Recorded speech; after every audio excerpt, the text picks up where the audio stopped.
my first flight after being checked out, I experienced my first emergency. My God. Oh Jesus. Okay, like I checked out while we're taxiing. We just did the initial lift. I don't know if most of you understand what I mean by initial lifts. Not lifts, like the initial lifts. The next thing, I don't even know how to explain it. It's okay, let me just like, they stepped on the brakes, like boom. I was on the jump seat, and at that point I began to ask myself, Onyeka, is this really what you want? Are you sure you can do this? I think you should change your mind. And I was like,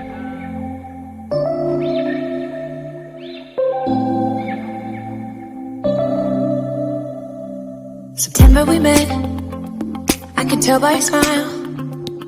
You hadn't been with a good girl like me in a while. Yeah, you were impressed, couldn't leave me alone. Text me every time that you pick up the phone. And I had control in the driver's seat, but my hands are slipping off the wheel.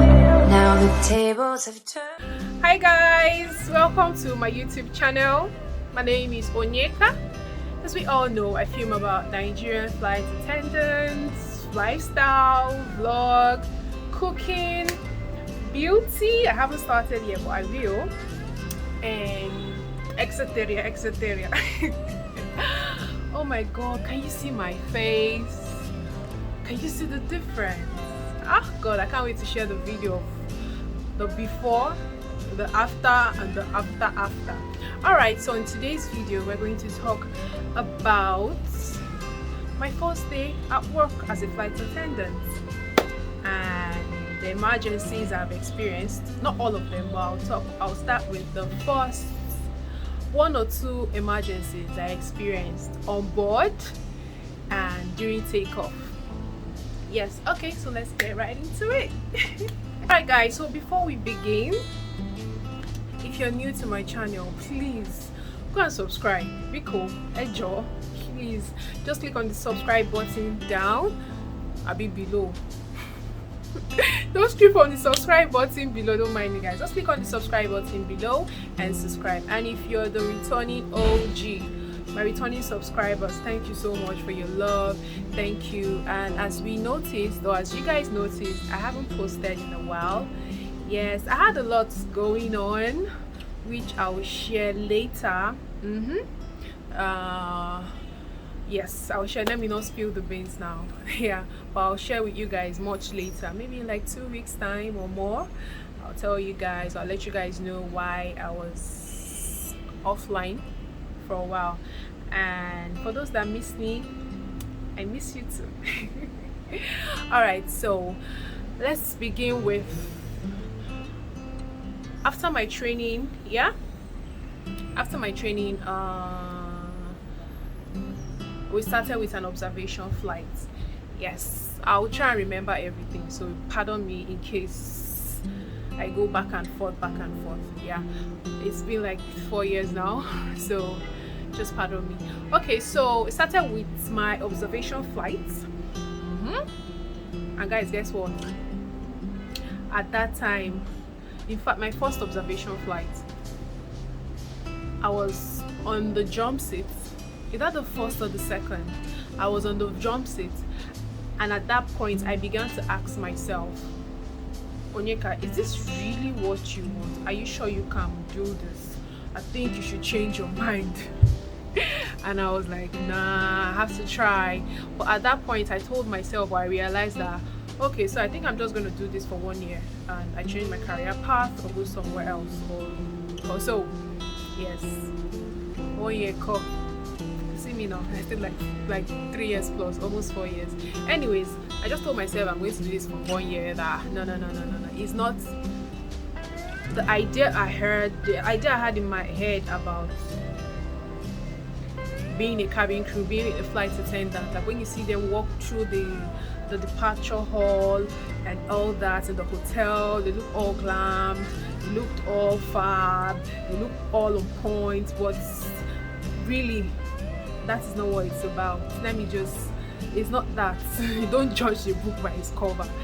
It entails a lot. It has nothing to do with all those things you see. So I'm not trying to scare you or scare anybody, but I'm just telling you, like, just prepare yourself. Yeah, aside the glamour, looking fine, making your money, going to hotels, traveling from this place to that place, yada yada yada yada, it still has plenty work. Yeah, it still has plenty work. Yes. And after the observation flight, it took a while for me to get checked out. Yes, because of one or two things. I needed to learn more. I needed to put in more effort, especially in my AvMed. If you watch my first video or my previous video, no, if you watch my first video about how I got the job and yada yada yada yada, I'll put the link up. Yeah, so you just click and watch. If you watch that, you understand what I mean by the AvMed thing. I'm not a book person. I cannot even lie. So, and I don't like maths. I don't like biology. Anything medicine, I don't like it. So as at that time, my brain was not that. I wasn't even interested in wanting to read or put it. I didn't want to put all my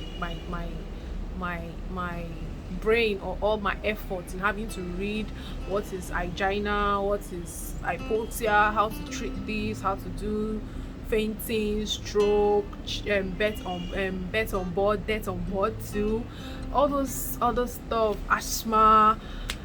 Yeah, because when I saw those words, I'm like, oh, I beg, don't worry, we'll be fine. You get. So then that was why my checkout time actually delayed for like 2 weeks or more. But my in-flight work, my in-flight duties during the observation was superb.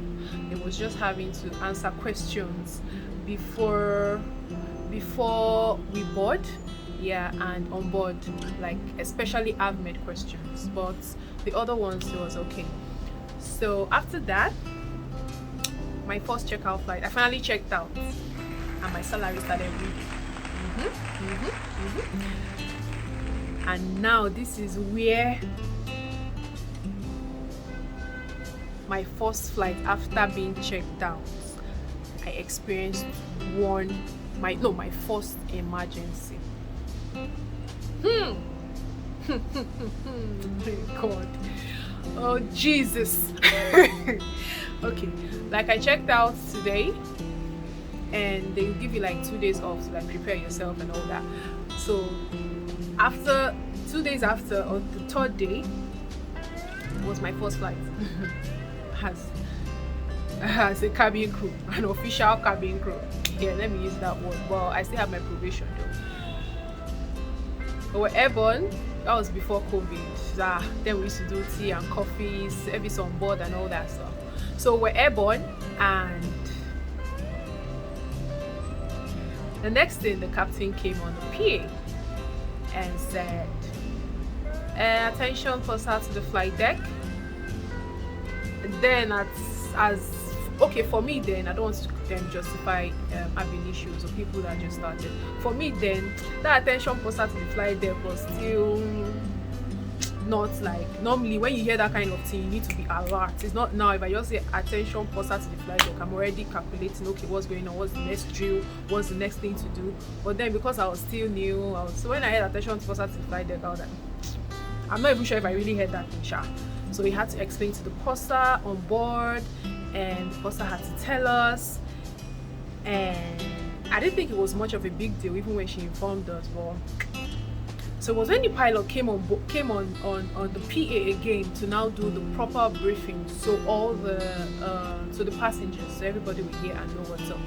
He now said something refueling, and the destination, that was Owerri. We were supposed to go to Owerri, that we couldn't refuel or something, and the fuel is not enough or something. We had to do an air return. So we're flying below the altitude we're supposed to fly. At that point, I was like, okay, air return. I looked through the window in the cabin, and I was practically seeing the land. I was like, okay, what's going on? Why are we so low? What's going on? How? I was scared. passengers, they were just so freaked out. Some people, they were angry because we're going back to Lagos to refuel for double trip for we need to refuel, so it will be enough for both trips. So we're just doing Owerri and back. And most of them, they were like thinking it was much of a big deal, but to me it was much of a big deal. Yeah, it was, because I'm new and I was like, oh my god, I was so scared. We shall landed.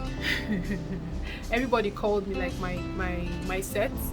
They're like, Onyeka, you just checked out, what's up, what's going on? I say, my dear, I don't know what's up. I was like, it's fine.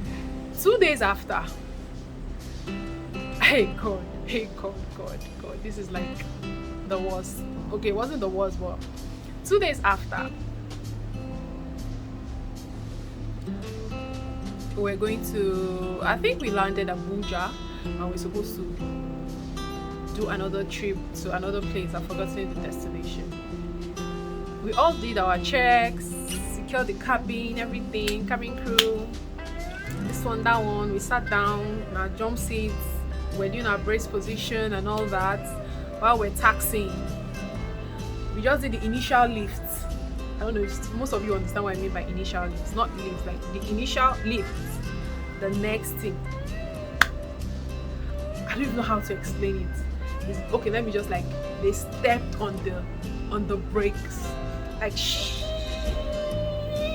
boom. Almost every loose items from the rear, from the back, rolled down to the forward. Like phones, I was seeing everything, and I guess the worst of it is I was seated at that business class jump seat, the main entrance, where everybody, they were looking at me. My purser was here, so there's this bulk head. They're not even seeing her. It's me that I'm here. That everybody is like, the whole business class passengers, they're like, Jesus, Lord of Jesus. Me, I was like this. In my mind, I said, Chineke, my room, my belly, who saved me, oh God? In my mind, I was still like, that's the thing. I was smiling. That's the thing with Cabincrew job. You dare not show them that you're scared. If not, there is problem. There will be serious problem. Something that probably you and your crew or the other crew won't be able to handle. So I was just, in my head, I was like, what's going on? By the time the aircraft came to a final stop, they started smelling the something burnt. Hey, immediately my purser, I don't know if my purser called, it's been a while, I think my captain called or so. That was actually a rejected takeoff. We had a rejected takeoff because of the bed strike. The bed went into the, what's it called? Should I say the engine? Yeah, so that was what happened. So we had the rejected takeoff, and then as at that thing, when it happened, the next thing was your 30 seconds review. We started doing our 30 seconds review. Well, guys, let me tell you the truth, Sha. That time I don't remember 30 seconds review. I didn't remember 30 seconds review. I swear I was scared. God, it wasn't easy, and having to smile, it wasn't easy at all. It wasn't easy, and it was my first time. I was still new. I'm not even 1 week into this thing, and all this happened. So my purser was like, what are you supposed to do at this time? I told her this day was supposed to do a 30 seconds review. She said, good, very good. So she went, at the time the aircraft stopped, she went into the cabin, she went into the cockpit to attend to the pilot, because the pilot called her and told her, okay, we had a bed strike, the bed entered into one of the engines, so that is what happened. And thank God, Sha, that's all I'll just say, thank God, because, you know, most people, they've had bed strike, either maybe when they're airborne or when they're just taxiing, but this one was just at the initial lift. So it was like when you're already going up and just go down with brake, so everybody was like, I just had to hold myself like this. It wasn't easy. So yeah, then the passengers were looking at me. how was going on? I said, this time I will get back to you, please. Get back to you, please. In my mind, I said, Daddy, Mommy, because where are you? I don't want to do again. So the captain briefed them and told them, apologize that the bed this, the bed that, yada yada yada yada yada. So everybody needed to disembark. Yeah. So while they were disembarking, they were like, good job, very good, you guys are so good, because it wasn't easy. Honestly, you won't understand what I'm saying until you're in my shoes. It wasn't easy. So they really commended the captain, yes, because it wasn't easy, really. So they disembarked. We had to change the tires because of the forced stop and everything. So one of the tires got bad and all that. Okay guys, I hope you enjoyed my first emergency I had, of the first airborne emergency that we're able to control. That wasn't much of a big deal, don't get me wrong. Yes, I will tell you some in the other videos, or I'll tell you some much later. Maybe as the time goes by, I'll tell you some. I've had medical emergencies on board. I've had a passenger that almost gave up on board. Like, she was even telling her son, please take care of yourself, I love you, bye bye. I had to tell her, I had to hit her, I say, madam, you're not going anywhere. So guys, stay tuned and I'll gist you on the other ones I have, or the other ones I experienced. Thank you so much. If you're new to my channel, please subscribe to my channel. Do not forget to subscribe to my channel. Click on the subscribe button below and subscribe to my channel, please. And thank you guys for your love. Thank you for returning. Bye.